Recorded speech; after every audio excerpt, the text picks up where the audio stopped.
इसमें भी MCQ create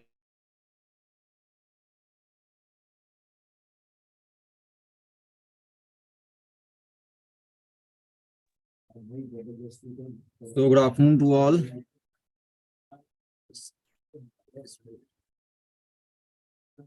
This side Sanjay Suman from ICMI Social Worker Organization. So today's our guest faculty is Dr. S.K. Gupta sir. He is a postgraduate in commerce and gold medalist, an FCS and FCMA, PhD corporate governance with over 42 years of corporate experience in leadership positions with various public and private sector organization in the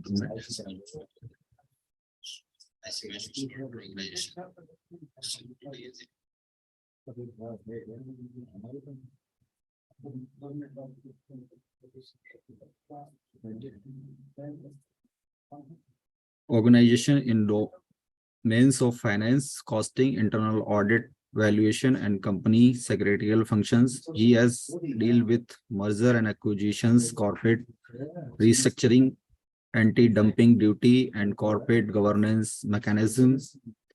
Currently, Dr. Gupta sir is the Managing Director of Registered Values Organization of the Institute of Cost Accountant of India. Previously, Dr. S.K. Gupta was MD and CEO of IPO of Institute Cost Accountant of India. Dr. Gupta has chaired and addressed a large number of national and international seminar and conference. He is a prolific writer and he has written over 250 articles and research papers which are regularly published in various professional, national and international journals. He is currently guiding 5 PhD scholars So I am welcoming to Dr. S.K. Gupta sir for this programs. Thank you Welcome so sir much. and good afternoon. Thank you. Thank you.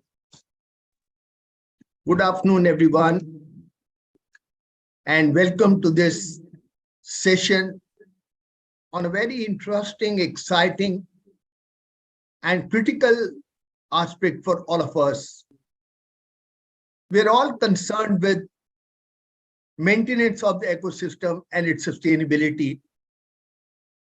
But all that and all those efforts and initiatives obviously require investment, require money. There is therefore a very, very close nexus, very, very close interlinkage between finance and sustainable ecosystem. That is what we're going to talk about today. Just give me a second. Let me share my presentation on the screen, please. Thank you.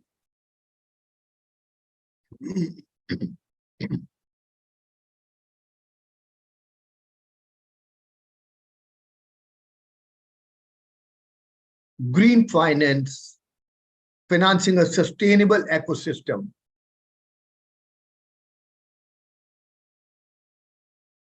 You would all agree with me that the world is changing, and the world is changing very, very rapidly and significantly. I am not only talking about last 2.5 years, when the world as a whole has been impacted by COVID-19 pandemic situation, but even otherwise, if you look back 2 or 3 decades, there have been some very, very significant changes which have taken place in the business world, and they have changed also the way we live our life and also the way the business is conducted in the marketplace.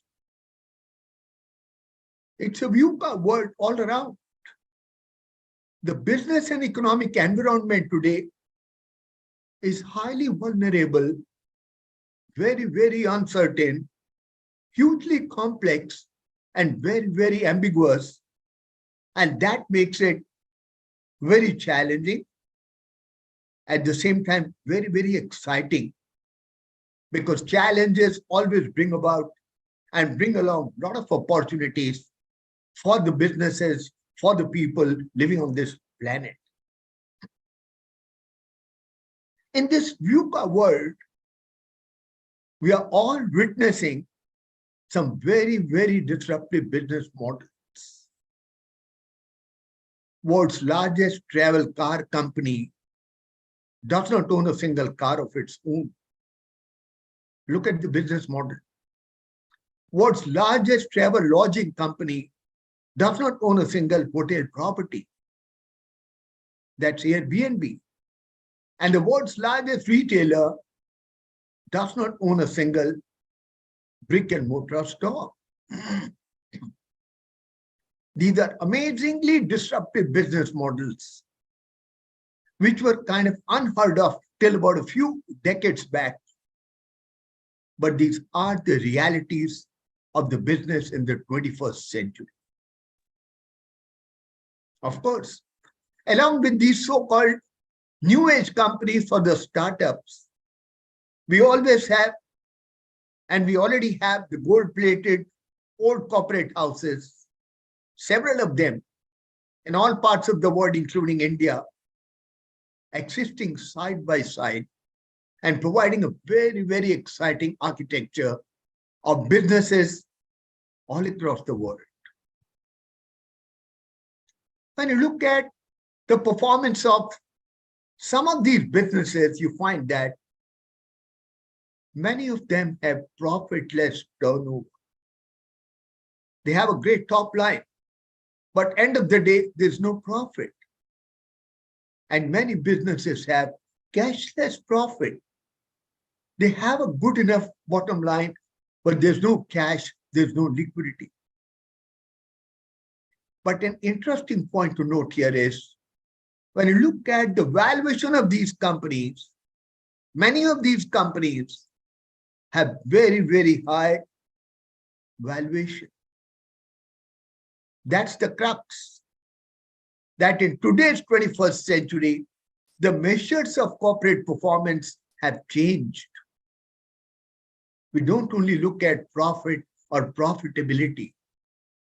Rather, we focus on triple bottom line. Look at people, profit, planet. Focus on people, society. End of the day, the basic objective of every business is to create value for the stakeholders. So ability of the company to create value, to sustain that value, and to enhance that value going forward is the success mantra for the businesses in 21st century. How do you create value? It's not only by earning profit. Of course, that's one of the important dimensions of this tripod of people, profit, planet. But you also got to carefully look at what impact is the company's operations making on the people living on this planet. At the same time, what impact is the company's operations making on the planet, the ecosystem?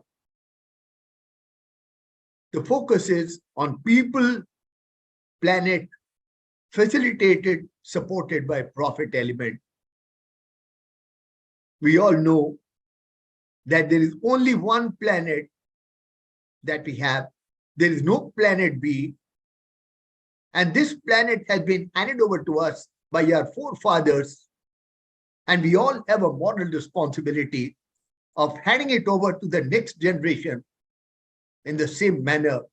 We have no right to destroy it. We have no right to diminish it or destroy it.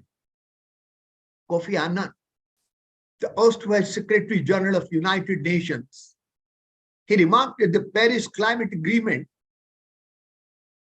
the world is reaching a tipping point beyond which climate change may become irreversible. Let's all do whatever is possible to be done at this point of time so that we don't reach that particular tipping point and we don't move beyond that. Otherwise, the whole process will become irreversible. If that happens, we risk denying present and future generations the right to a healthy and sustainable planet. And if that happens, the whole of the humanity stands to lose. These words ring truer than ever before today. We are today at the cusp of a huge, significant variations taking place in the climate, as well as a lot of commercial activity happening all across the world, which is posing a grave danger to the ecosystem. But then that's where we all got to face this challenge with all our might by looking at what all can be done possibly with a view to protecting the environment and creating and maintaining a sustainable ecosystem, not only for us, but also for the present and future generations. There's a lot of scientific evidence. I personally looked at a lot of research papers which talk about human activities' influence in bringing about a change in the regional climate. The kind of production technologies that you use, the kind of operational models that we use in the corporate houses, they are definitely having a huge and significant impact on the climate change, which is a cause of worry for all of us. Climate change is a source of financial risk for the businesses. The uncertainty about timing and severity of climate-related risk threatens the safety, soundness, and resilience of the businesses. And these are three words which all of us would like to ensure that your business is safe, that your business is sound, and that your business is resilient. But there is a challenge, there is a force which is pushing across all these factors, and that's the face, and that's the challenge of climate change. The impact of climate change is far-reaching in terms of its breadth as well as its magnitude, and it actually cuts across various segments of businesses, sectors, and geographies. Yes, I'm also presenting my presentation today in a slide which has green boundary. I'm also using green color in the text of my presentation as well, at least some of the places. There is a cry going on everywhere. There are Go Green signs appearing everywhere. Go Green campaigns are intended to spur humanity into taking proactive steps to protect the environment so that we don't reach beyond the tipping point where the process might become irreversible. It's a moral obligation of all of us to ensure the survival and sustainability of the planet for future generations. You talk about corporate social responsibility. We have a law which mandates spending of a certain percentage of average profit for the last 3 years on CSR activities. But I think going beyond the CSR phenomena, we all got to introspect and look at ISR, individual social responsibility. Government will do what it can do. Corporate will contribute in social development by way of CSR funds. But I think what is equally important is to understand what is that I can do, what is that you can do, what is that all of us can do individually with a view to ensuring survival and sustainability of the planet for future generations.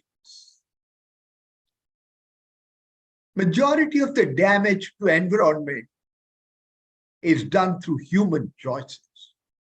Damage happens because we decide to pursue certain activities, because we decide to deploy certain technologies in carrying out of businesses for the corporates. All these are human choices. It is only through better, healthier choices that the planet can see a shift in its well-being, and that's good, and that will be good for the well-being of the humanity as a whole. Recycle, reuse are all concepts and slogans which actually provide the basic yardstick and the basic ground on which we are going to tread and take this humanity onto the level of sustainability based upon the concept of well-being of the humanity as a whole. It is our responsibility, all of us individually, to change our behavior and learn to improve upon our actions towards the environment. Research says more than 54% of the people across the world believe it is more important to reduce their own carbon footprint. More than 3 in 5 people say it's now more important than ever before that companies behave in a more sustainable and eco-friendly manner. Of course, social media has enhanced awareness around environmental and climate change issues significantly, and the pace has been hastened, especially after the beginning of the COVID-19 pandemic.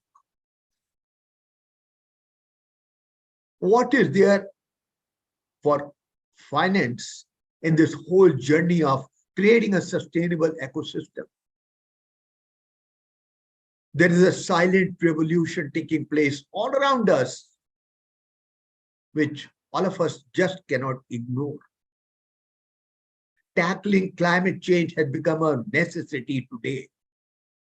And that's where the responsibility is also cast on the financial sector to develop approaches and instruments in order to make environmental finance a mainstream priority.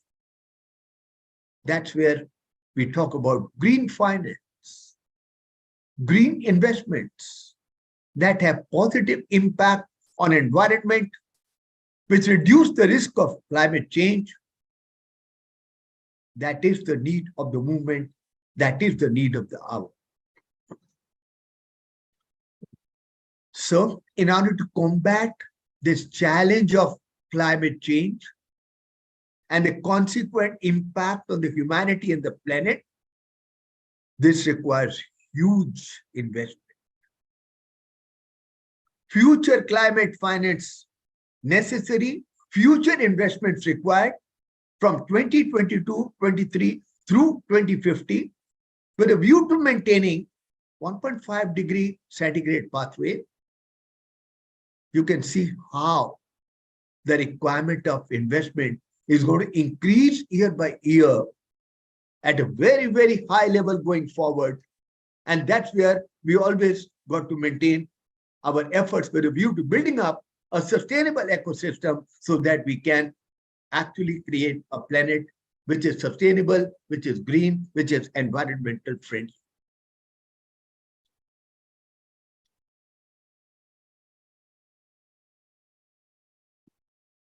What is green financial system? Green financial system refers to the financial system that supports and enables investments in environmentally sustainable projects and activities. It includes a range of financial products such as green bonds, green loans, green insurance, and green funds that are designed to promote an architecture of environmental friendly practices and projects. The green finance ecosystem aims to create a financial system that supports transition to a low carbon, resource efficient, and sustainable economy, while also addressing the risks and opportunities associated with environmental issues such as climate change, pollution, and biodiversity loss. Financial sector can play a huge pivotal role in mobilizing resources and their appropriate allocation in green activities, green initiatives, and green projects.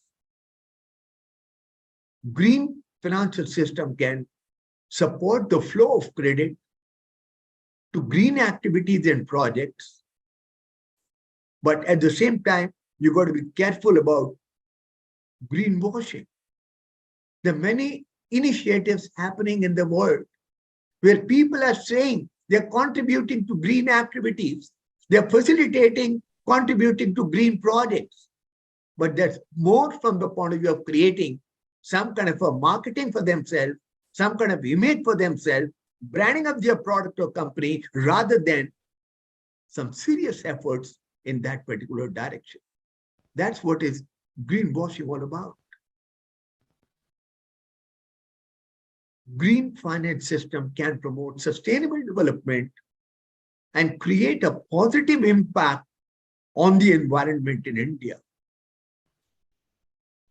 India has a well-charted out journey and a well-charted out path for its journey of carbon neutrality and has put forward a Green Deal to be achieved by 2070. The Green Deal has classified green finance as an enabler to accelerate decarbonization. It emphasizes on the need for increased flow of capital from the government, from the private entities, and to establish green infrastructure for creating an architecture of all kinds of infrastructure which ultimately supports the green environment and protects the environment for a sustainable ecosystem. Green finance, sustainable finance are interchangeable terms as defined by UN Environment Program. Green financing is concerned with increasing the level of financial flows from banking, from microcredit, from insurance, from investments to sustainable development priorities. Group of 20 nations uses green finance as a broad umbrella concept that refers to financial flows which are proposed to support projects that benefit the environment and society by reducing pollution or tackling climate change. Green finance is also concerned with the process of taking due consideration and account of environmental and social considerations while making investment decisions. When you look at any project, you look at applying DCF, you look at calculating IRR, you look at financial cash flows.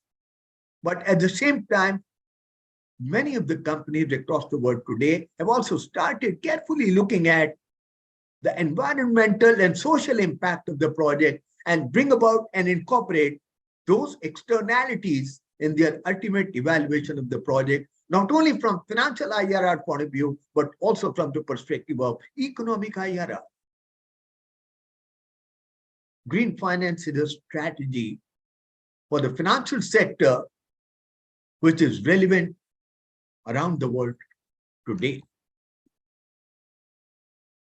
So basically, green finance comprises of three different aspects. Financing of public and private green investments, such as water management, protection of biodiversity and landscapes, prevention, minimization, and compensation of damages to the environment and to the climate. So financing of all these projects which are involved in any of such activities is the first dimension of green finance. Second is that of public policy financing. Financing of public policies, including the operational costs involved in financing of those policies that encourage implementation of environmental damage mitigation, adaptation projects, and initiatives.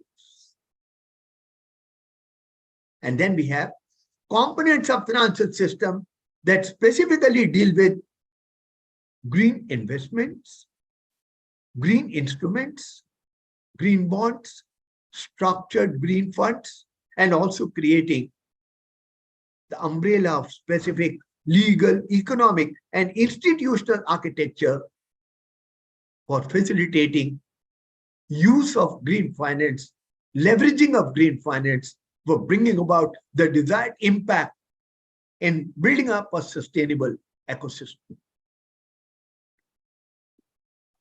We are actually looking at building a green economy where financial industry has a huge and important role to play in the development of new financial products, financing for more industries and technologies which are focused on greening of their operations, advancement, enhancement of risk management techniques, not only traditional risk that we all have been concerned with, but also the emerging climate risk, environmental change risk, and creating efficiency in operation of emission trading market, carbon trading. Carbon credits can be sold out in the market. The average selling cost or the average price of one carbon credit today in the international market ranges from anywhere from roughly about $7 to about $21. By virtue of the green finance deployment, through financing of green enterprises and green technologies, development of green financial products, we can create better environment, and we can also lead to eco-friendly industries, and we can also ultimately create a sustainable ecosystem for all of us, which we are cherishing and which we are envisaging. Why the concept of green finance is catching up very, very fast? It's no longer a mere buzzword. It has actually become a mainstream concept today. From being a barrier to green business in the past, finance is now becoming a key driver of creating a sustainable planet. It involves engaging traditional capital markets in the process of creating and distributing variety of financial products and services that deliver returns at the same time environmentally positive outcomes. If we are successfully looking at transitioning to a green economy, it is definitely going to cost a lot. I showed you that diagram where the kind of investments which are required with a view to building up a sustainable ecosystem, huge, mind-boggling.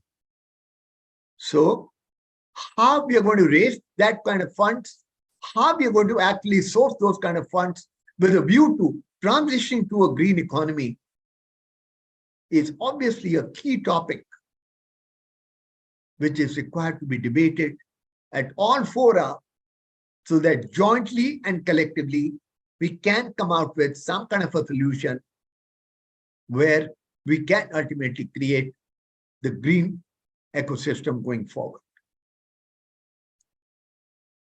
From a global perspective, green financing is being utilized as a catalyst in the transition towards a greener economy because it provides necessary financial support for the development of green projects. So when I say green investments, what are the areas that we normally look at where the money should flow? Waste processing and recycling, biodiversity protection, water sanitation, industrial pollution control, climate change mitigation, reforestation, energy efficiency, new and alternate renewable energy sources. These are some of the key dimensions where huge and mammoth investments are required if we have to create a planet which is going to be sustainable on a long-term perspective for the present and future generations. Green financing focuses more on sustainability of the project being financed rather than the issuer itself. Green finance is a growing phenomena internationally, with the global transition to a low carbon economy estimated to require an investment of approximately $1 trillion per year for at least a few years, at least a few decades. That's where finance becomes a pivotal aspect, which represents a very, very significant opportunity for a financial services sector.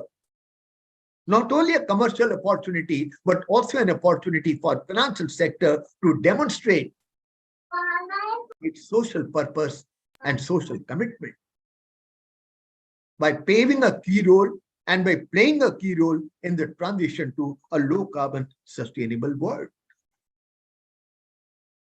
So where the funds are going to come when we talk about green funds or green finance, the funds are going to come from local national governments, financial institutions, non-profit organizations. There could also be green grants offered by the corporate sector. And of course, there are a whole lot of individuals in the marketplace, investors who are willing to put their money in sustainable projects or green projects. These are the various dimensions and various sources from where the funds are likely to be generated over a period of time for the purpose of taking necessary initiatives for building a sustainable ecosystem. Now, what are green finance instruments? They're basically any other financial instrument, like any other financial instrument, but with two key additional features which are added. Proceeds of the transaction are going to be used exclusively for green projects. And the green element is usually subjected to independent third-party assessment and certification. Dedicated green investors normally do not want to invest in non-green vanilla transactions. They would like to stick to green investments only with a view to boosting their green credentials. And by investing in this new emerging asset class, they are definitely going to help a lot in bringing about the transition to a low carbon, sustainable economy. Green financing market is very, very deep, very liquid than the plain vanilla financing market. One of the common and key instruments that we use for green financing is the green bonds. Green bonds were created to fund projects that have positive environmental and climate benefits. Proceeds from these bonds are earmarked for green projects, but are backed by the issuer's entire balance sheet. A bond is a debt instrument which an entity raises money from investors. Green bonds are like any other debt instruments, but the funds raised from use of such bonds are used exclusively for sustainable projects, green projects, renewable energy projects. The general idea is that proceeds from the issue of these type of debt funds will be used either to fund the projects which have a clear positive environmental impact, or be used to invest in generally environmentally desirable business models or assets. There are different variations of the green bonds. We have green use of proceeds revenue bond. These types of green bonds are secured by the projects producing income based upon the cash flow likely to be generated from a project. Then you have green use of proceeds bonds. These types of bonds are secured by the assets. Then you have green securitized bonds, which are secured by large pooled assets. And then you have green project bonds, which are secured by the balance sheet and assets of the project. Slight variations in terms of their dimension and nature. Green bonds have been issued in 23 jurisdictions so far, including 14 markets of G20 in 23 currencies. This has placed a high demand on these countries to urgently scale up climate change adaptation and resilience measures. The green bond market is nascent in emerging countries with the potential for promising growth. Look at the way it's scaling up. 2017, 2018, 2025. Look where we are likely to go. $5 trillion US. We are looking at building an economy of $5 trillion over a period of next 2-3 years. But that's where the green bonds issue is estimated to range onto a scale of $5 trillion US by 2025. huge potential, huge interest, huge encouragement in terms of the green bonds issue or green finance across the world. In India, many of the corporates have issued green bonds. Yes Bank came out with green infrastructure bonds. It raised INR 1,000 crores to finance green infrastructure projects in renewable energy, including solar power, wind power, biomass, and small hydropower projects. Exim Bank issued a 5-year, $500 million green bond, which was India's first dollar-denominated green bond to fund eligible green projects in Bangladesh, Sri Lanka, and some of the other countries. Axis Bank launched India's first internationally listed and certified green bond and raised $500 million to finance climate change projects across the world. IDBI raised $350 million for renewable energy projects. IREDA issued a tax-free 10 billion rupees green bond. CLP Wind Farms, largest wind park developer in India with 1,000 megawatt of wind energy assets in the pipeline across 6 states, became the first Indian corporate non-bank when they issued green bonds to the tune of 6 billion rupees. Renew Power Ventures, a leading Indian clean energy company, came out with 4.51 billion green bonds intended to refinance bank loans for the company's 85 megawatt wind power plant in Maharashtra. Hero Future Energies, company of the Hero Group, the green energy arm of Hero Group, one of India's leading industrial conglomerate, issued the country's first certified climate bond, raising 3 billion rupees by issuing non-convertible debentures.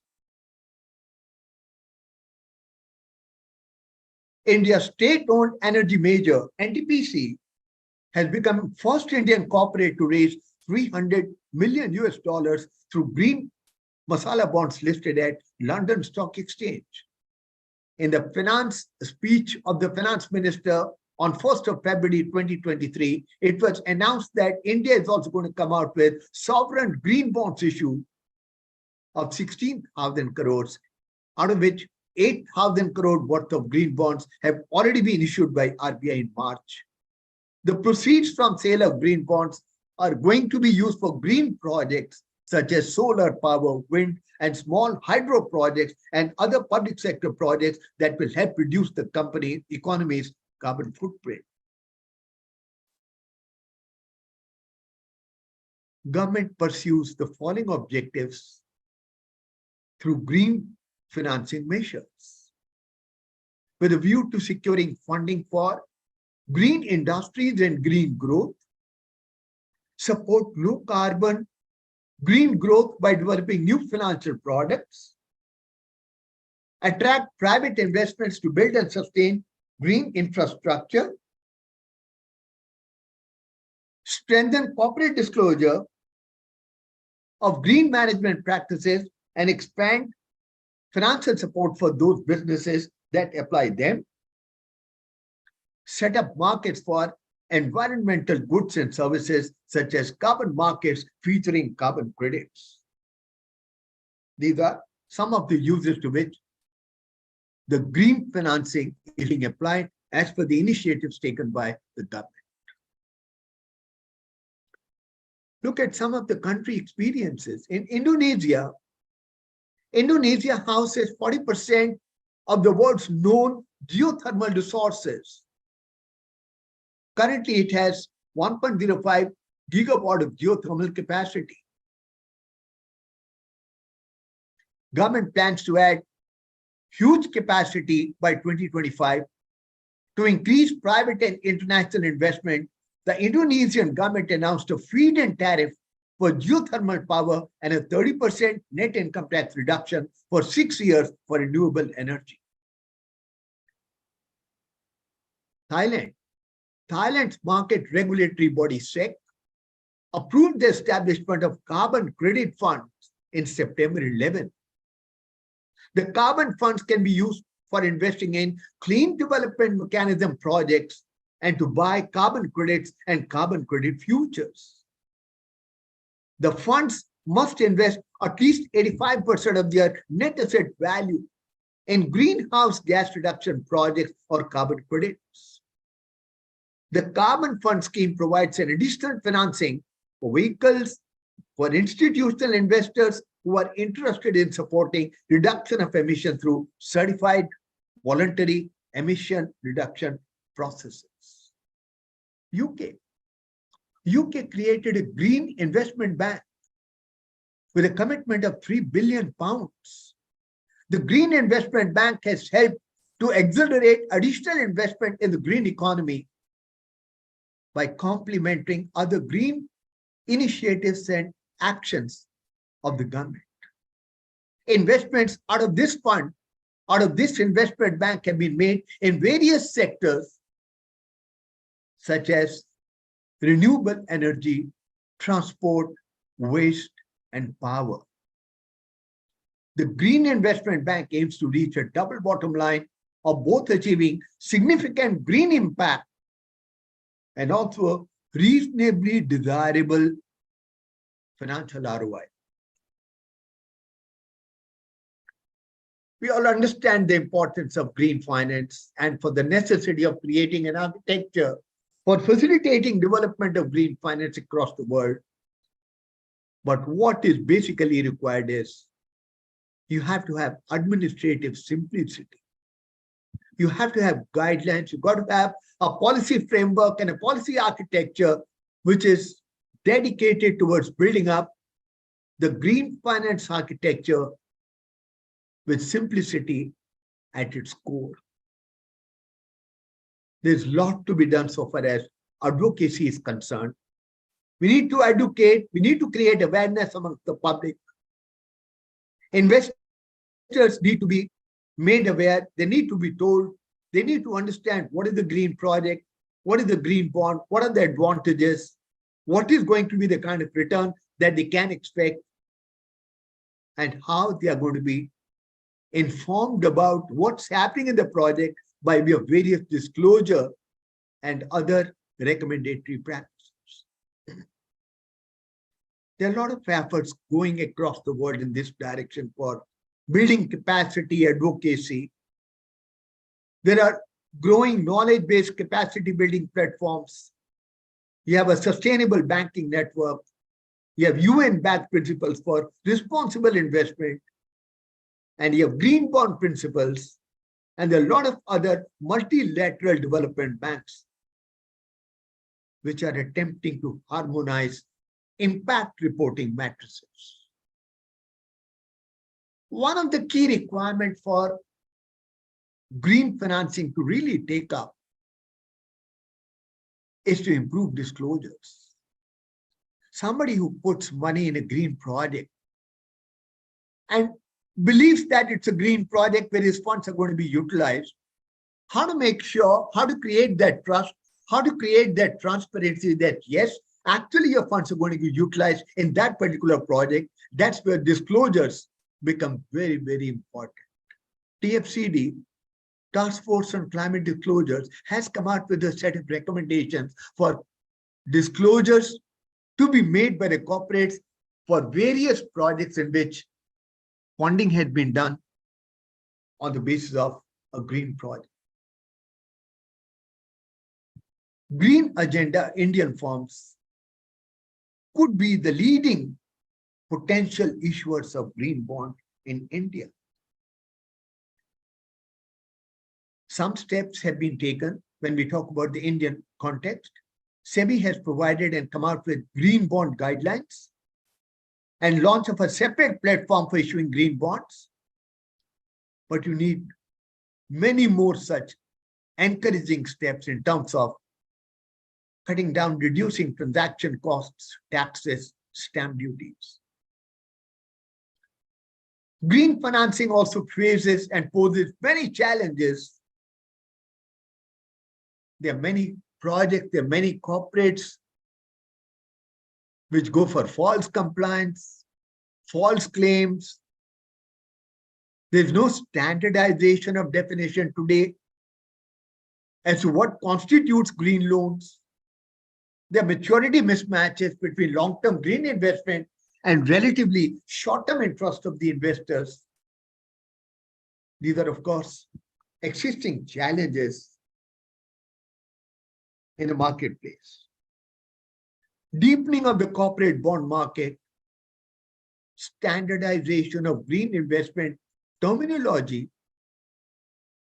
appropriate corporate disclosures and reporting, and removing information asymmetry could make a significant contribution in meeting some of these challenges for making the green finance mainstream for the benefit of the entire world. RBI has come out with a discussion paper on climate risk and sustainable finance, where the banks have been advised to set up voluntary target for green finance as part of their commitment to scale up lending for green finance. RBI is encouraging banks to set up a voluntary funding target to increase green funding of the green projects, of course, with the due approval of their board. What RBI is expecting is that banks should actually set up incremental targets for green finance over short, medium, and longer term, and also identify certain segments as the target segments into which the investment is going to go. The achievement of these targets may be reviewed annually to assess the positive environmental outcomes.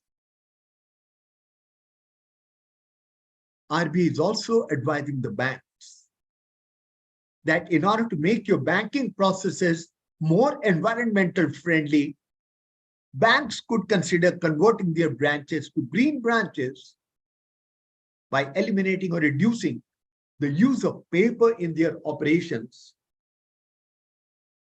Also, the banks could convert all their data centers into green data centers by switching over to renewable energy for sourcing of power for their data centers.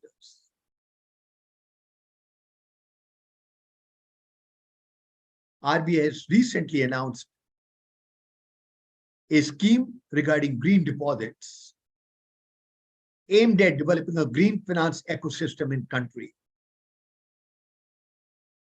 The framework has come into effect with effect from June 1, 2022. Sorry, the date is not correct here. The framework is applicable to scheduled commercial banks, small finance banks, but not regional rural banks. A green deposit refers to an interest-bearing deposit accepted by a regulated entity for a fixed period, with the proceeds earmarked for allocation towards green finance.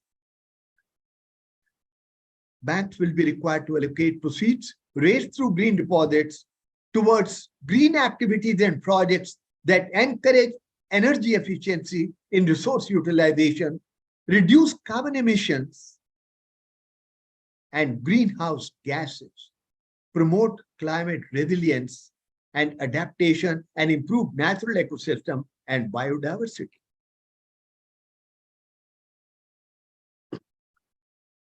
Green finance refers to the financing of investment that encourages the development of a more sustainable economy. It refers to any financial initiative or product or service that's either designed to protect the natural environment or to manage how the environment in turn impacts the finance and investment. Green finance refers to a strategic approach to incorporate the financial sector in the transformation process towards low carbon, resource efficient economies. and in the context of adaptation of climate change. It is good to go green. Yes, we all want that. But I showed you the numbers and figures. It involves huge effort, huge financial inflows, huge investment, and it also requires very, very wide-ranging, extensive transformation of the business processes also. But yes, with all this happening, with all this clamor for building up a sustainable ecosystem, there is also going to be a temptation to greenwash, which may increase over a period of time. And that's where one needs to be careful to guard against. We need to build appropriate standardized terminology for dealing with various aspects of green economy and green projects. We also got to have appropriate process in place, appropriate policies in place, appropriate initiatives in place, both at the government level, the corporate level, and at the individual society level. It's going to take joint collective efforts of all these entities together with a view to finally ensuring that we actually create a sustainable ecosystem going forward and protect the planet for the present and future generations. It is important to ensure governance in labeling and verification process. We all know there is no second planet. Sustainable action is what is absolutely, absolutely necessary. We all can play a very important role here as certified social auditors, as professionals with background in finance, background in other strategic aspects of corporates, to advise the corporates and to create instruments, facilitate green finance culmination, becoming a mainstream with a view to helping the corporates across the world, helping societies, facilitating people, facilitating NGOs, with a view to taking all necessary appropriate steps which are required for building up a sustainable ecosystem going forward. For developing economies like India, the challenge is even more as compared to the developed economies. This must be done by maintaining a balance between economic growth and social development. We are celebrating 75th year of India's independence. And we are looking at the next 25 years as the Amrit Kaal. Next 25 years leading to 100 years of India's political independence, culminating in the year 2047.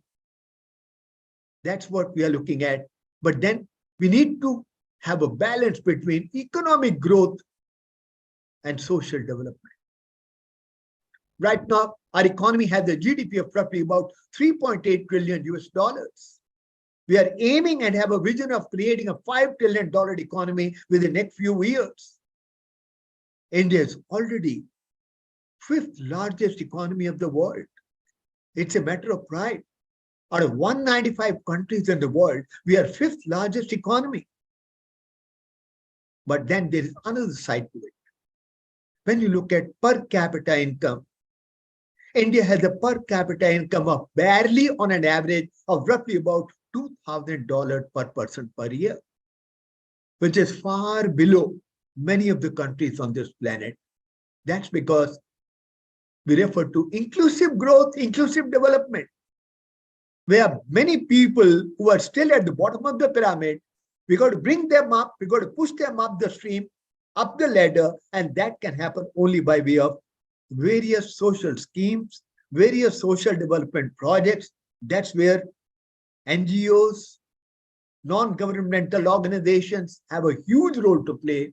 And that's where all of us professionals have also a huge role to play to handhold, facilitate, provide consultation, provide guidance, provide our expertise, provide our support with a view to creating a balance between economic growth and social development of the country. Channelization of green funds to emerging climate positive sectors.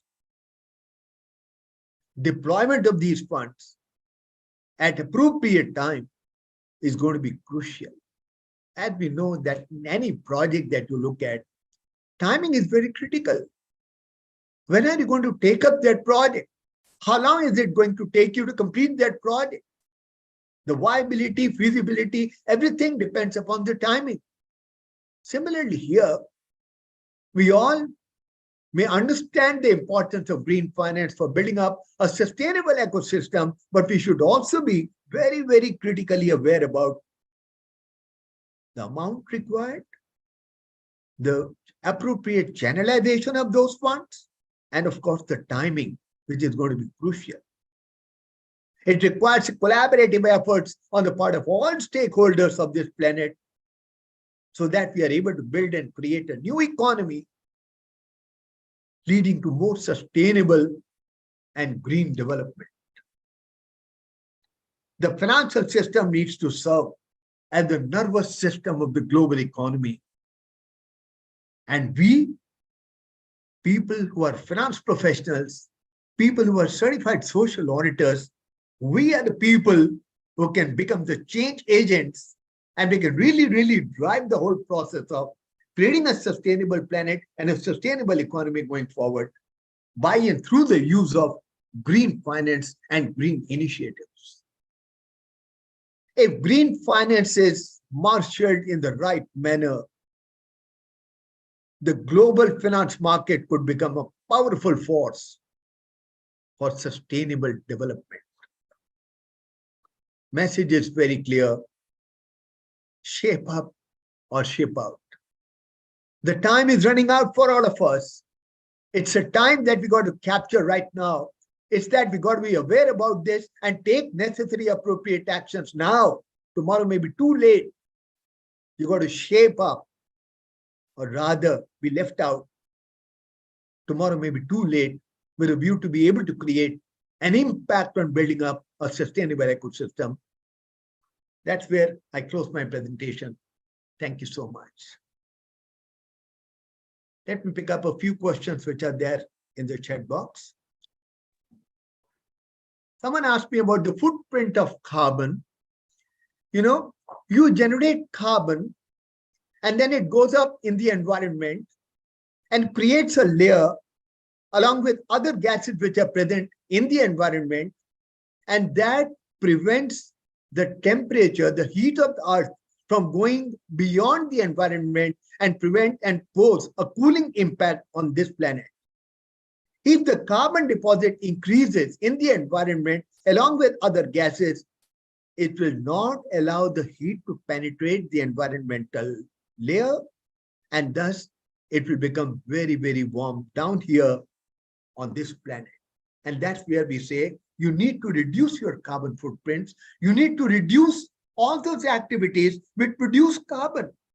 Why do we say we should not use petrol vehicles? We should move over to electric vehicles. That's because a lot of carbon is produced when you use petrol, diesel in the vehicles, and that ultimately creates a layer in the environment which doesn't allow the heat of the planet to get evaporated into the environment, and that's how the temperature on this planet, on this earth, is going to increase. What happens? If the temperature increases by 2% every year, 2 degrees Celsius every year, well, the glaciers are going to melt. The ice on the mountains are going to melt. It's going to lead to huge flow of water downstream. And you never know what kind of environmental, natural disaster might be created by all this. And that's where we are looking for, reducing the carbon discharge into the air. And that can be done and prevented by having a reduced carbon footprint that we have on the planet as of now. Yes, of course, many of the countries across the world, you mentioned some of these here, USA, Germany, UK, Western Europe, Norway, Sweden, Denmark, they have a green financial system, but it's all in the nascent emerging state. Some of these countries have come out with green bond issues ever since 2011, when the first green bond issue came out in the international market. India is also not really lagging behind. We are also very, very aware. We are committed to Paris Climate Agreement. We are also committed to building up a economy which is based upon 17 Sustainable Development Goals of the UN. We have created a path for ourselves. We have created action plan, hopefully with the benefit with the support of all of us and with appropriate government policy being in place, we should also be definitely going to create an impact on our own economy in this particular manner. Thank you so much. It was really a pleasure talking to you, all of you, on sharing my perspectives with regard to this important topic of clean finance.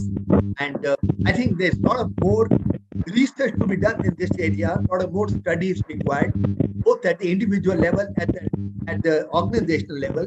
And I'm sure with this brief introduction to the subject today, it will create some kind of encouragement, motivation amongst all of us to read more into this topic, to do more research, and to contribute to the development of a sustainable ecosystem, which we all cherish and look forward to. Thank you so much. Namaskar, and thanks a lot for joining me in this webinar organized by ICMEI Social Auditors Organization. Thank you so much. Thank you, sir. Thank you, sir. Fine lecture. Thank you. But grand presentation. Thank you, sir. Thank you, sir.